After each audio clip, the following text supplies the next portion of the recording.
So அதுக்கப்புறம் தலைவனோட career downfall இருந்தாலும் wins லம்பார்டியோட ஒரு ஃபேமஸான கோட்டை சொல்லி என்ன தான் உங்களுக்கு லைஃப்பில் டவுன்ஃபால் இருந்தாலும் அது பெரிய விஷயம் கிடையாது, அதுலேருந்து நீங்கள் கொடுக்குற கம்பேக் தான் இருக்கிறதுலே பெரிய விஷயம்னு ஒரு கோட்டை மென்ஷன் பண்ணி அந்த 4 லாஸுக்கு அப்புறம் தலைவன் கரியரில் இப்போ கடந்த ஒரு 3 வருஷமாக பயங்கர ஆக்டிவாக பயங்கர ஃபார்மில் வந்துட்டுருக்காப்புல.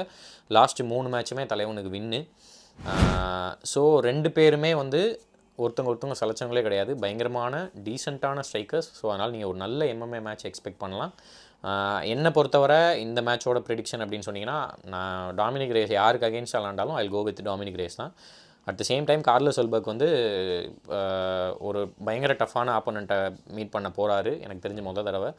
ஸோ நல்ல ஃபைட்டு நீங்கள் எக்ஸ்பெக்ட் பண்ணலாம். நான் எக்ஸ்பெக்ட் பண்ணுறது டாமினிக் ரேஸ் நாக் டவுன். அது ஆனால் ஃபஸ்ட் ரவுண்டாக எப்போன்னு எனக்கு தெரியல. ஸோ 2 பேருமே பொறுமையாக விளாடணும்னு நினச்சிட்டாங்கன்னா இது டிசிஷன் கூட போகலாம். நீங்கள் இந்த ஃபைட்டில் யார் ஜெயிப்பாங்கன்னு சொல்லுங்கள், நம்ம பேசலாம். பாய்.